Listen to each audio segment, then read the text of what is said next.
খবরে নজর রাখবো। তৃণমূলে যোগদান পার্নো মিত্রর। অভিনেত্রী দলীয় পতাকা তুলে নিলেন চন্দ্রিমা ভট্টাচার্য এবং জয়প্রকাশ মজুমদারের হাত থেকে।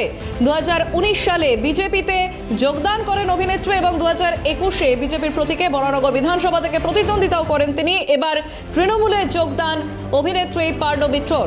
দলীয় পতাকা তুলে নিলেন চন্দ্রিমা ভট্টাচার্য এবং জয়প্রকাশ মজুমদারের হাত থেকে।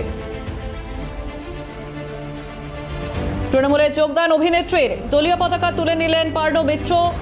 পার্নো মিত্রর হাতে পতাকা তুলে দিলেন চন্দ্রিমা ভট্টাচার্য এবং জয়প্রকাশ মজুমদার।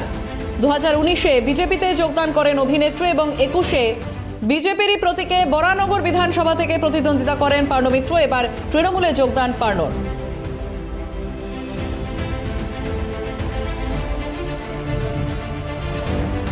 তৃণমূলে যোগদানের পরেই প্রতিনিধি রাজা সাহার সঙ্গে কথা বললেন পার্নো মিত্র। কি বললেন শুনবো। তৃণমূল কংগ্রেসে যোগ দিয়েছেন অভিনেত্রী পার্নো মিত্র, তার সঙ্গে কথা বলে নেব। পার্নো, 2019 আপনি বিজেপিতে যোগদান করলেন, 2021-এ আপনি বিজেপির হয়ে প্রতিদ্বন্দ্বিতা করলেন, মোহভঙ্গ, কারণটা কি?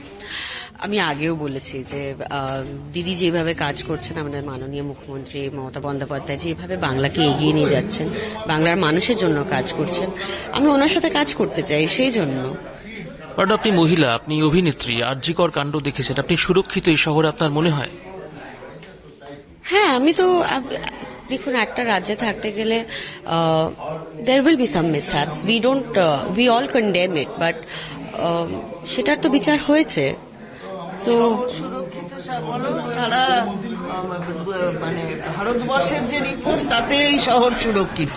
সুতরাং একটা কোনো ইনসিডেন্টকে দেখে শহর সুরক্ষিত নয় সেটা বলাটা ঠিক নয় আর কি। শহর সুরক্ষিত সেটা এনসিআরবি রিপোর্ট বলে। তাহলে কারণ বিজেপির তরফ থেকে বারংবার যেটা অভিযোগ করা হয় যে কলকাতায় বা রাজ্যে নারীরা সুরক্ষিত নয়, আপনি মহিলা হিসেবে কি মনে করেন?